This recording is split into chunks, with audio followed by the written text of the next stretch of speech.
Hello बच्चों, आज हम क्लास 10th साइंस के चैप्टर नंबर 1 के क्वेश्चन नंबर 6 को सॉल्व करेंगे। Balance the chemical equations. तो जो हमारे पास इक्वेशंस हैं इस क्वेश्चन के अंदर, उन्हें हम क्या करेंगे, बैलेंस करेंगे। ठीक है, चलिए हम शुरू करते हैं। नंबर 1 हमारी इक्वेशन है HNO3। इसको हम क्या बोलते हैं, नाइट्रिक एसिड।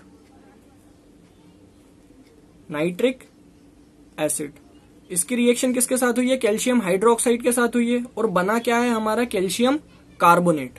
ठीक है, और क्या बना है, वाटर। अब हमारे पास ये क्या है, रिएक्टेंट है, और ये क्या हो गया, हमारा प्रोडक्ट हो गया। अब हमें इसे क्या करना है, बैलेंस करना है। तो पहले हमें ये चेक करना है कि हमारी रिएक्शन बैलेंस है या नहीं है। तो उसके लिए हमारे पास क्या फॉर्मूला होता है, LHS में जितने भी नंबर ऑफ मोल्स हैं, जैसे कि एलिमेंट है उसके जितने भी नंबर ऑफ मोल हैं, नाइट्रोजन है उसके जितने नंबर ऑफ मोल्स हैं, वो जितने LHS में है उतने ही कितने किस में होने चाहिए, RHS में होने चाहिए। तो नंबर ऑफ मोल्स क्या होने चाहिए, नंबर ऑफ मोल्स बराबर होने चाहिए LHS और RHS में, एलिमेंट के। ठीक है, तो पहले हम वो चेक करेंगे। तो देखिए, जैसे कि हाइड्रोजन है, हाइड्रोजन यहाँ पे कितना है, 1, और ये 2 हाइड्रोजन, टोटल कितने हुए, 3, बट यहाँ पे कितने हैं, 2 हैं। अब हमें आगे चेक करने की जरूरत ही नहीं है। अगर एक भी एलिमेंट के जो मोल्स हैं कम ज्यादा अगर आ जाते हैं, एक भी, तो फिर हमें आगे देखने की जरूरत नहीं है। हम वैसे ही बता देंगे जो हमारी इक्वेशन है वो क्या है, अनबैलेंस है। अब हमें क्या करना है, इसको बैलेंस करना है। तो बैलेंस करना है तो हम ऐसे तुक्का लगा के तो नंबर लिखेंगे नहीं, तो हम क्या करेंगे, रिएक्शन करेंगे कि कैसे रिएक्शन होती है। ठीक है, मतलब इस वाले पार्ट को आप भूल जाइए। अब हम इन दोनों की रिएक्शन करेंगे। तो रिएक्शन कैसे होगी, ये हमारा HNO3 नाइट्रिक एसिड है। नाइट्रिक एसिड को हम किस में ब्रेक करेंगे, हाइड्रोजन में और नाइट्रेट में। हाइड्रोजन पे 1 पॉजिटिव आएगा और नाइट्रेट पे 1 नेगेटिव। अगर आपको ये नहीं पता कि किस एलिमेंट के ऊपर कितने चार्ज आते हैं, तो मैं उस वीडियो का लिंक आपको कहां दे दूंगा, डिस्क्रिप्शन बॉक्स में दे दूंगा। उससे आपको पता चल जाएगा कि किस एलिमेंट के ऊपर कितने चार्ज आते हैं। ठीक है, तो ये जो हमारा नाइट्रिक एसिड है वो इस तरीके से ब्रेक डाउन होगा, और जो हमारा कैल्शियम हाइड्रोक्साइड है वो कैसे होगा, Ca कैल्शियम के ऊपर आते हैं 2 पॉजिटिव, और हमारा OH अल्कोहल इसके ऊपर आते हैं 2 नेगेटिव। एक एक नेगेटिव आएगा उसके ऊपर, तो 2 OH है तो 2 नेगेटिव हो गए हमारे। ठीक है, इस तरीके से हमने दोनों को तोड़ लिया, और अब हम क्या करेंगे, रिएक्शन करेंगे। तो हाइड्रोजन को किससे रिएक्ट करना पड़ेगा, OH से, और कैल्शियम को किससे रिएक्ट करना पड़ेगा, NO3 से। ठीक है, अब अगर हम कैल्शियम को रिएक्ट कराएं तो इसके 1 पॉजिटिव से इसका 1 नेगेटिव क्या हो जाएगा, कैंसिल हो जाएगा। बट फिर भी कैल्शियम के ऊपर क्या हो गया, 1 पॉजिटिव बच गया। अब इसके लिए हमें क्या करना पड़ेगा, NO3 को बढ़ाना पड़ेगा। ठीक है, अब NO3 को बढ़ाना है तो हम इसको यहाँ ब्रैकेट लगा के नहीं बढ़ाएंगे। जब भी हमें कोई भी कंपाउंड बढ़ाना पड़ता है या एलिमेंट हमें बढ़ाना पड़ता है तो वो कहाँ बढ़ेगा, आगे। इसका अभी 1 मोल था, अब हमने कितना मोल कर लिया, 2। ठीक है, और इसको हमने लिखा, तो अब हमारे पास HNO3 फिर से आ गया, नाइट्रिक एसिड। और ये कैसे टूटेगा, H आयन में और NO3 आयन में। ठीक है, और अब इसके एक नेगेटिव से हम फिर से कैल्शियम का पॉजिटिव क्या कर देंगे, कैंसिल आउट कर देंगे। अब ये दोनों जो NO3 है वो कैल्शियम के साथ रिएक्शन करके क्या बना लेंगे, CaNO3 का होल ट्वाइस। ठीक है, उसके बाद ये एक हाइड्रोजन इस वाले OH के साथ मिलके क्या बनाएगा, वाटर बनाएगा, H2O। और फिर से ये वाला एक हाइड्रोजन इस OH के साथ मिलके फिर से बनाएगा, तो फिर क्या हो जाएगा, फिर से H2O बना।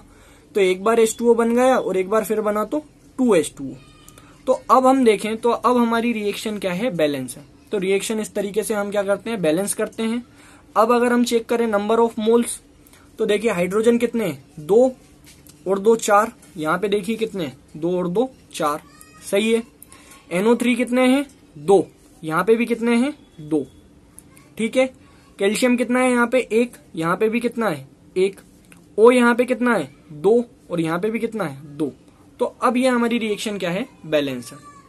चलिए हम नेक्स्ट रिएक्शन देखते हैं, वो भी सेम इसी तरीके से बैलेंस होगी। पहले हम चेक करें तो देखिए यहाँ पे Na कितना है, 1 सोडियम, और यहाँ पे कितना है, 2 है। तो रिएक्शन क्या है हमारी, अनबैलेंस है। तो इसको हम बैलेंस करते हैं।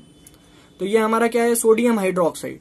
कैसे ब्रेक डाउन होगा, Na पे 1 पॉजिटिव, OH पे 1 नेगेटिव, H2SO4। तो ये कैसे होगा, तो H के ऊपर कितना आता है 1 पॉजिटिव, कितने H हैं 2 हैं, तो ऑब्वियसली जो हमारा सल्फेट है SO4 इसके ऊपर क्या आएगा 2 नेगेटिव चार्ज। अब सोडियम को किससे रिएक्ट करना है, सल्फेट से, और हाइड्रोजन को किससे करना है OH से, ठीक है।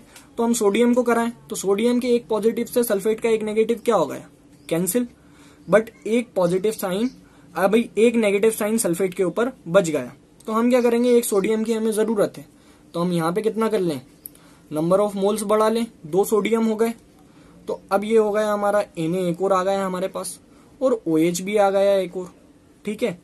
अब इस सोडियम से ये सल्फेट कैंसिल हो गया, और ये क्या बना Na2, सोडियम कितने हैं 2, Na2SO4, इस तरीके से हमारा बनेगा। तो ये हमारा बन गया सोडियम सल्फेट।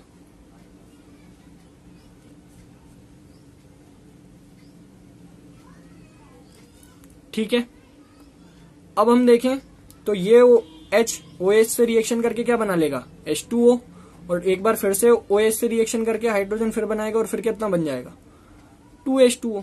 तो ये हमारी रिएक्शन क्या हो गई, बैलेंस हो गई। चेक करें तो यहाँ पे सोडियम कितने हैं 2, यहाँ पे भी 2 है, OH कितना है, तो यहाँ पे अगर हम खाली O की बात करें तो O कितना है यहाँ पे 2, यहाँ पे भी 2 है, H कितने हैं यहाँ पे 2, और ये वाले 2 कितने हो गए 4, और यहाँ पे भी कितने हो गए 4, SO4 यहाँ पे भी एक है और यहाँ पे भी एक है। तो इस तरीके से हमारी ये वाली रिएक्शन भी बैलेंस हो गई। चलिए अब हम दूसरी देखते हैं।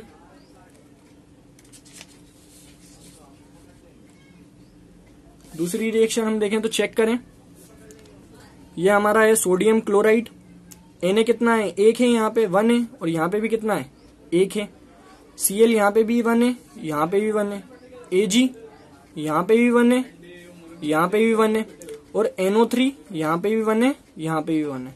मतलब इसके नंबर ऑफ मोल्स जितने LHS में है उतने ही कहाँ पे हैं RHS में भी है। तो हमें ये रिएक्शन पहले से ही बैलेंस है, अलग से हमें बैलेंस करने की जरूरत नहीं है। तो सबसे पहले रिएक्शन बैलेंस करने से पहले हमें ये चेक करना है कि रिएक्शन बैलेंस है या नहीं है, पहले ये हमें चेक करना है। अगर हम इसको बैलेंस करने बैठ गए तो ये बैलेंस ही नहीं होगी, पहले से ही रिएक्शन बैलेंस है क्योंकि, ठीक है। तो पहले हमें ये चेक करना है, तो इसका आंसर यही होगा, बैलेंस है वो पहले से ही। चलिए अब हमारी लास्ट रिएक्शन देखते हैं। वेरियम क्लोराइड की रिएक्शन हमें किसके साथ करवानी है, सल्फ्यूरिक एसिड के साथ। वेरियम क्लोराइड कैसे ब्रेक डाउन होगा, Ba जिसके ऊपर आते हैं 2 पॉजिटिव और Cl के ऊपर आता है 1 नेगेटिव। कितने Cl है 2 Cl है, ठीक है। और आपका H2SO4 कैसे होगा, तो यहाँ पे H आ जाएगा 1 पॉजिटिव, और एक और H आ गया तो 1 पॉजिटिव और आ गया, और SO4 आ गया आपका 2 नेगेटिव के साथ। वेरियम को किसके साथ रिएक्शन करनी है, सल्फेट के साथ, और हाइड्रोजन किसके साथ रिएक्शन करेगा, क्लोरीन के साथ, ठीक है। तो देखें अगर हम, तो इस वेरियम के 2 पॉजिटिव से इस सल्फेट के 2 पॉजिटिव क्या हो जाएंगे, कैंसिल आउट हो जाएंगे, और ये क्या बना लेगा BaSO4, वेरियम सल्फेट क्या बना लेगा, वेरियम सल्फेट। एक कंपाउंड तो हमारा बन गया। अब हाइड्रोजन को हमने रिएक्ट कराया क्लोरीन के साथ, ठीक है। तो ये आपका बन गया HCl, और आपने एक बार फिर से करवाया तो यहाँ पे कितना हो जाएगा 2HCl हो जाएगा। तो इस रिएक्शन के अंदर हमें क्या करना था, सिर्फ यहाँ पे 2 लगाना था। यहाँ पे हम 2 लगा देंगे तो हमारी रिएक्शन क्या हो जाएगी, बैलेंस हो जाएगी। आई होप आपको ये बैलेंसिंग इक्वेशन करना समझ में आया होगा। अगर आपको वीडियो पसंद आता है तो वीडियो को लाइक एंड शेयर करें, एंड चैनल को सब्सक्राइब करें।